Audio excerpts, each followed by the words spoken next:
मुख्यमंत्री एकनाथरावजी शिंदे, उपमुख्यमंत्री देवेंद्रजी फडणवीस, उपमुख्यमंत्री अजितदादा पवार, पालकमंत्री भुसे साहेब, खासदार वाजे साहेब, आमदार जानकर, देवयानी फरांदे, सीमा हिरे, राहुल ढिकले, दिलीप बनकर, नितीन पवार, सरोज आहिरे, आयुक्त करंजकर, मूर्तिकार पांचाळ, नंदू पांचाळ, आर्किटेक्ट लोंढे, कंत्राटदार काळे,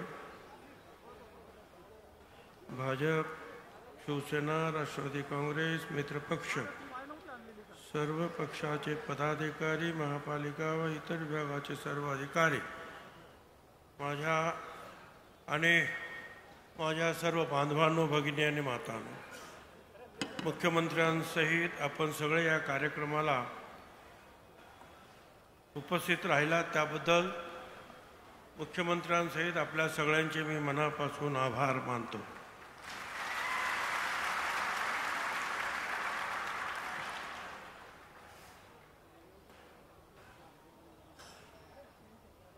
मूर्तिकार पांचाळ त्यांच्या सहकार्याचं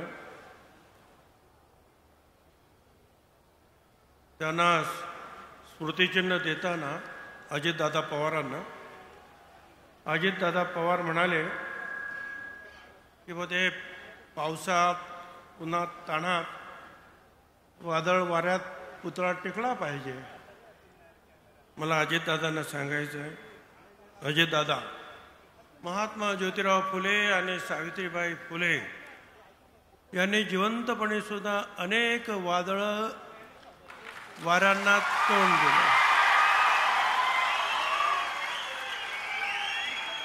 त्यांच्या मृत्यूनंतर सुद्धा त्यांच्या विचारांना अनेक वादळांनी टक्कर दिली, पण विचार खुंटले नाही। तसाच हा पुतळा सुद्धा अतिशय मजबूत पायावर उभा आहे।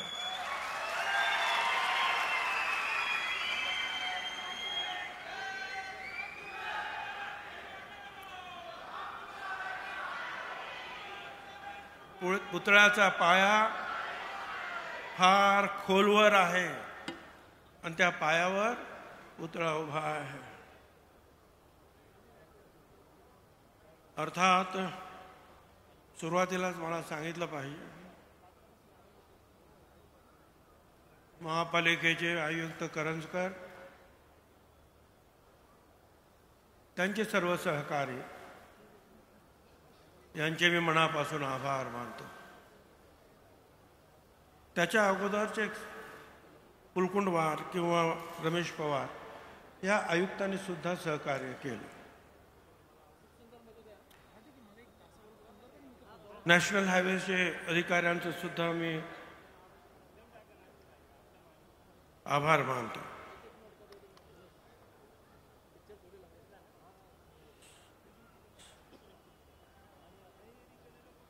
संदीप कर्णी,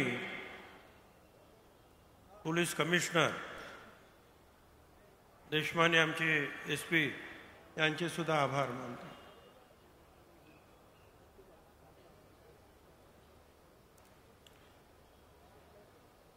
श्याम लोंढे, आर्किटेक्ट पंकज काळे यांचे सुद्धा आभार।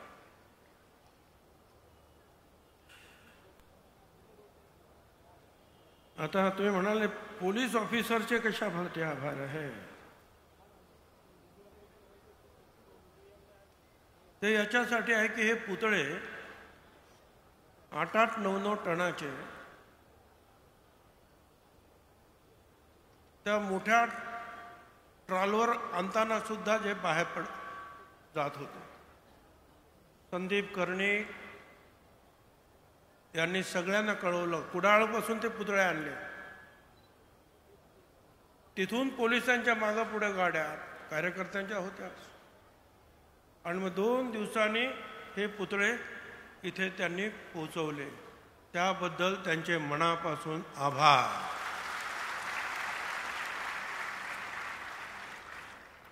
पंकज काळे यांच्या पाठीमागे आम्ही रोज लागत होतो, लोंढे यांच्या मागे होतो। हे कार्यक्रम रोज काय काय सुरू आहे त्याची माहिती मला देण्याचं काम आमचे एक सहकारी समाधान जेजूरकर करत होते.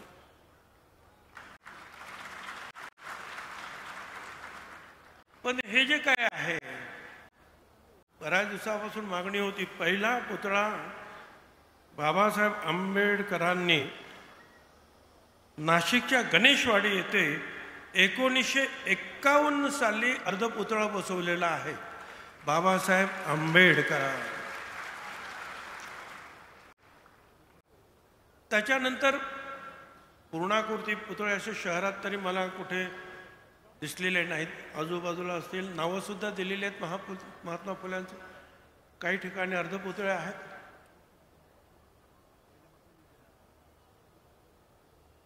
परंतु 15 वर्ष मी ज्या वेळेला 2004ला पालकमंत्री झाली तेव्हापासून पाहत होतो की महाराजांचा पुतळा आहे, बाबासाहेबांचा आहे, महात्मा ज्योतिरावांचा पुतळा झाला पाहिजे. जागा शोधत होतो. शेवटी प्रयत्न फळाला आले. ही जागा मिळाली आणि ह्या मुंबई नाक्याच्या परिसरामध्ये 3366 मीटर आकाराचं बेट कमी केलं. उलट आपण वाहतुकीला अडचण नको म्हणून 1000 स्क्वेअर मीटरने ते आपण कमी केलं. आणि त्यानंतर हे काम करायचं ठरलं. पण नंतर पुढची सगळी जबाबदारी जी आहे ते कसं असावं, काय करावं, ते फार उद्घाटनापासून ते तिथे भूमिपूजनापासून काय काय जे काय असेल, भूमिपूजन तर आम्ही काय केल्याचं काय आठवतच नाही. डायरेक्ट आमचं जे उद्घाटनच आहे, ही सगळी जबाबदारी जी आहे, कल्पना जी आहे, ही सगळी माजी खासदार समीर भुजबळ आणि त्यांच्या सहकार्याची आहे. मी फक्त त्यांना जागा निर्माण करून देणं आणखी काय थोडीफार महत्व, पण बाकीचं सगळी जबाबदारी देशातले कदाचित हे सगळ्यात मोठे अर्धपुतळे असावेत. जवळजवळ 8-8 टनाचे हे पुतळे आहेत. बाळकृष्ण पांचाळ मूर्तिकार, राजस्थान मधून ग्रेनाइटचं काम करणारे कारागीर आलेले होते. अशा रीतीने जे आहे देशातले मोठे पुतळे जे आहेत आपण इथं बसवलेले आहेत. 18-18 फूट उंचीचे आहेत. अर्धपुतळा असून 18 फूट उंची.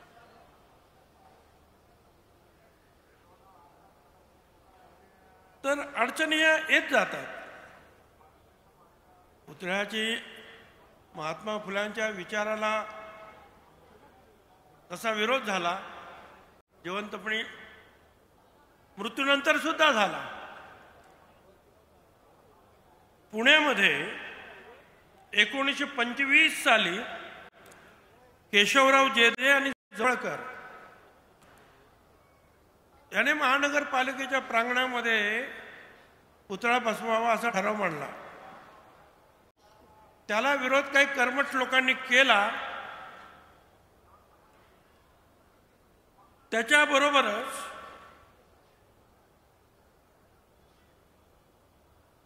एक दुसरे सुद्धा होते. त्यांचं नाव काहीतरी, तेही फुलेच होते. ते पण विरोध करत होते.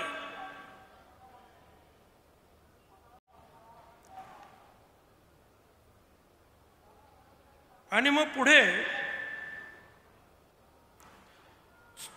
44 वर्षांनंतर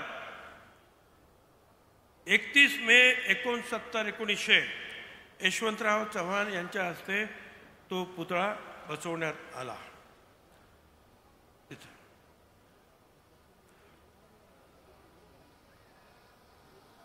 विधान भवनामध्ये मुकुंद पाटील भुजबळ यांच्या अध्यक्षतेखाली समिती स्थापन झाली. 1982ला पुतळा बसवला.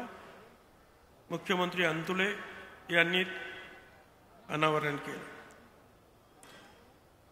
महात्मा फुले यांचा पहिला पुतळा बसला तिकडे.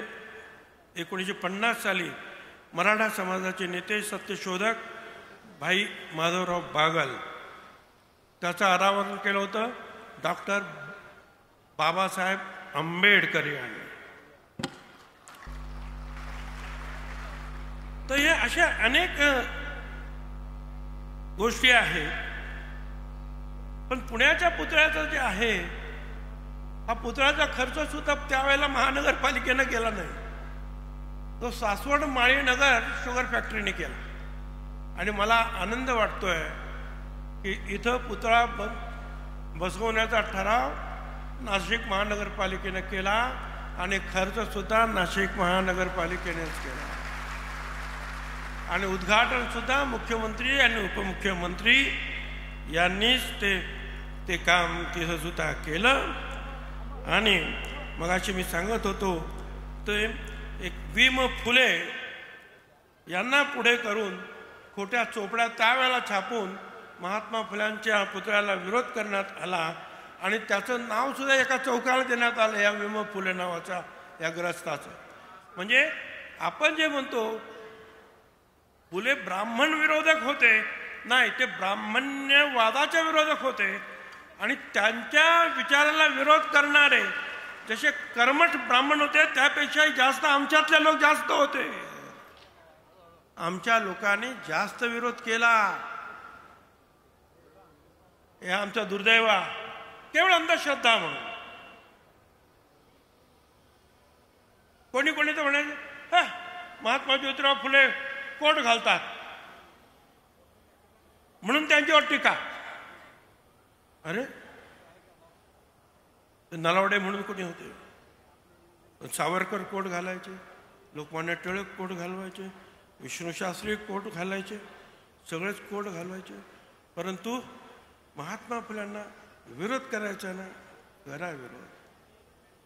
हे जे काय आहे एक लक्षात ठेवा.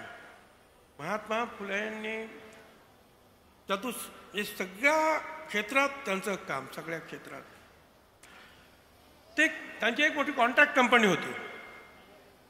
अव्वल दर्जाचे ते उद्योगपती, व्यापारी, शेतकरी होते. त्यांच्या कंपनीने धरणं बांधली, कालवे, बोगदे, इमारती, कापड गिरण्या, राजवाडे, अनेक कामं केली.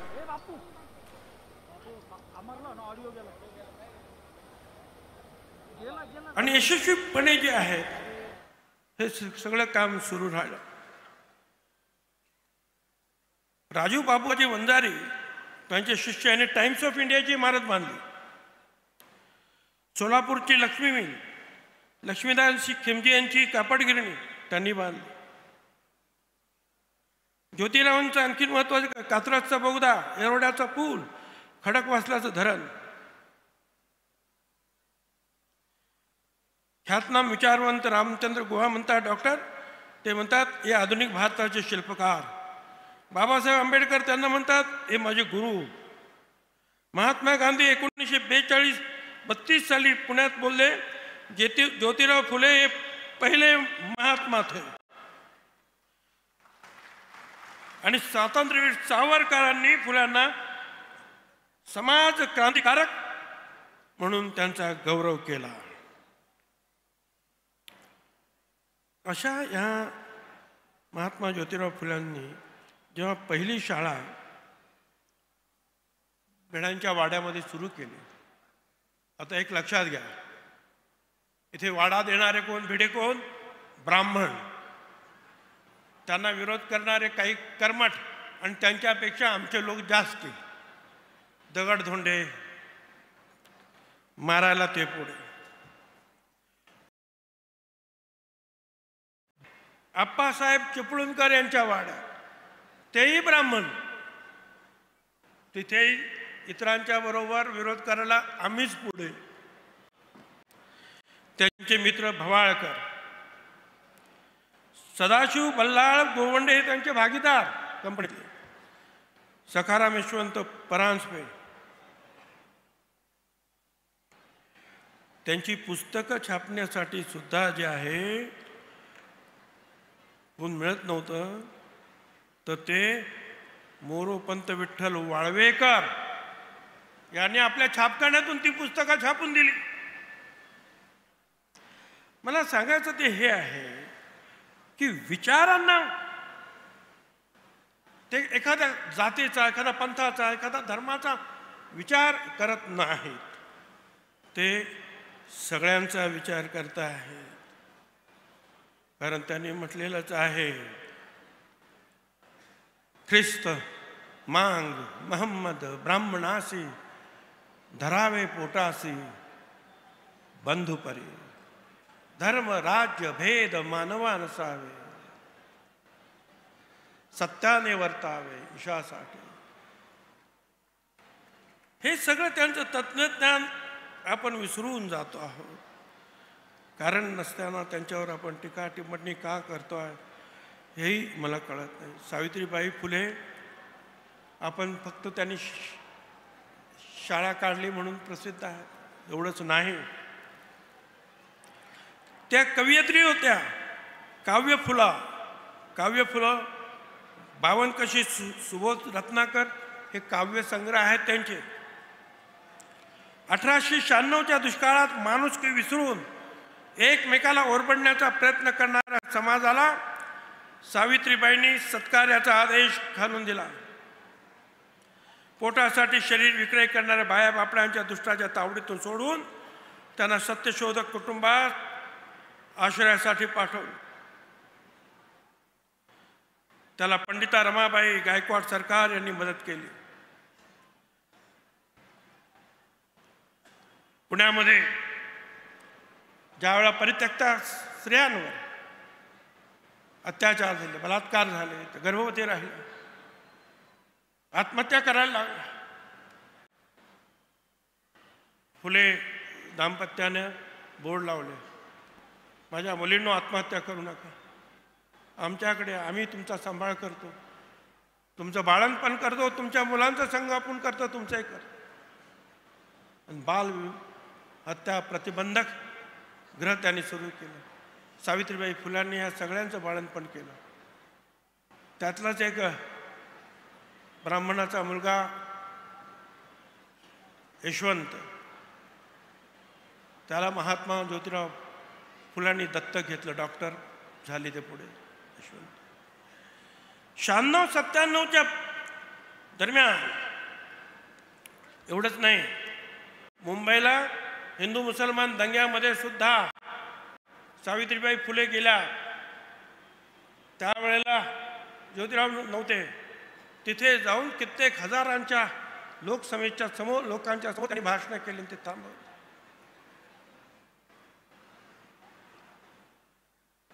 कित्येक जे आहेत कामगार, पहिले कामगार नेते लोखंडे साहेब हे त्यांचेच फॉलोअर होते. अशा अनेकांची मतं अधिक वेळ घेत नाही.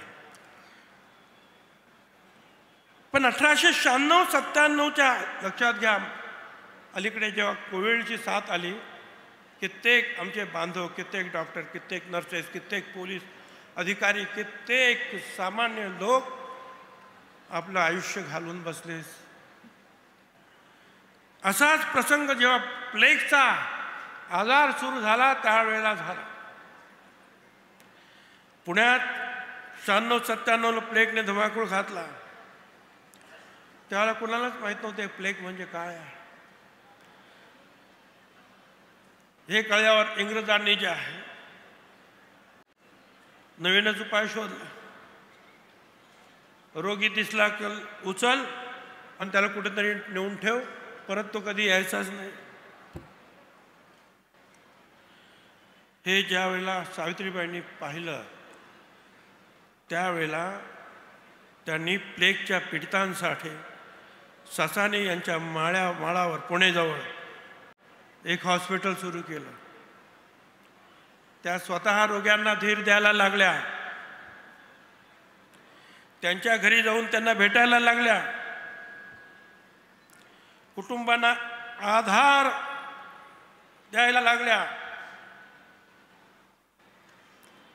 भारतीय स्त्रीला तिच्या अस्तित्वाची, सामर्थ्याची जाणीव देणाऱ्या, धगधगत्या चितेवर जिवंत स्त्रीचा देह जाळून टाकणाऱ्या, समाजाला मानवतेचा मंत्र सांगणाऱ्या, अक्षराच्या साथीनं स्वातंत्र्याच्या सूर्याला माथ्यावर कोरणाऱ्या महात्मा ज्योतिरावांसारख्या महान आधारा का आधार होणाऱ्या या माऊलीला कशाचीच फिकीर नव्हती.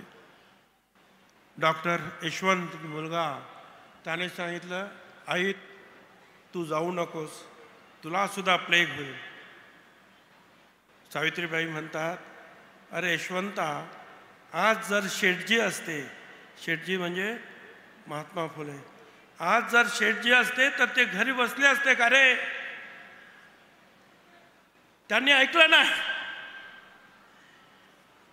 ती माऊली अशी सेवा करत राहिली आणि एका दलित समाजाच्या मुलाला स्वतः पाठीवर घेऊन प्लेग झालेल्या त्या ससाण्याच्या त्या मळावर जे आहे हॉस्पिटलमध्ये त्या घेऊन गेल्या. त्यांना प्लेग झाला आणि त्याच्यामध्येच त्या माऊलीचा अंत झाला. मला सांगा, याच्यापेक्षा समाजासाठी जास्त योगदान देणं म्हणजे काय असतं? आपल्या जीवासहित सगळं सर्वस्वपणाला लावणं, याच्यापेक्षा काय असतं राजकार्य? याच्यापेक्षा काय असतं समाजाला द्यायचं योगदान? आणि विसरता कामा नये. आणि म्हणूनच मी पुन्हा एकदा सांगतो की आपण या माणुसकीला जपूया. बोलण्यासारखं तर खूप होतं, परंतु तुम्हाला कल्पना आहे की मी सुद्धा डॉक्टरांची सुट्टी घेऊन आलो 4 तासासाठी. पुन्हा जाऊन हॉस्पिटलमध्ये जाणार आहे. माझी एवढंच विनंती आहे.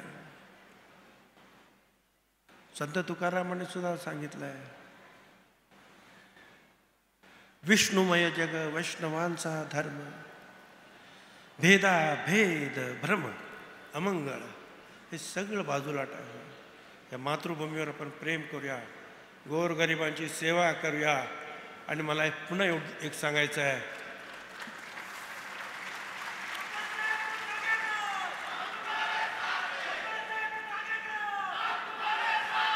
आणि म्हणून तुम्हाला हेच सांगायचं आहे, म्हणूनच तुम्हाला हे पुन्हा सांगायचं आहे की जे महात्मा ज्योतिराव फुलांनी सांगितलं की शिक्षण ते सगळ्यांना द्या, शेतकऱ्यांना सुविधा द्या, महिलांना शिकवा द्या, शिकवा.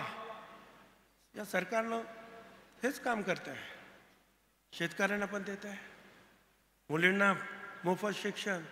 आणि सावित्रीबाई फुल्यांचं जे स्वप्न आहे पुढे नेण्यासाठी जे आहे, मुख्यमंत्री लाडकी बहीण योजना ही सुद्धा त्यांनी दिलेलं आहे. सरकारचे धन्यवाद. जय हिंद, जय महाराष्ट्र, जय ज्योती, जय क्रांती.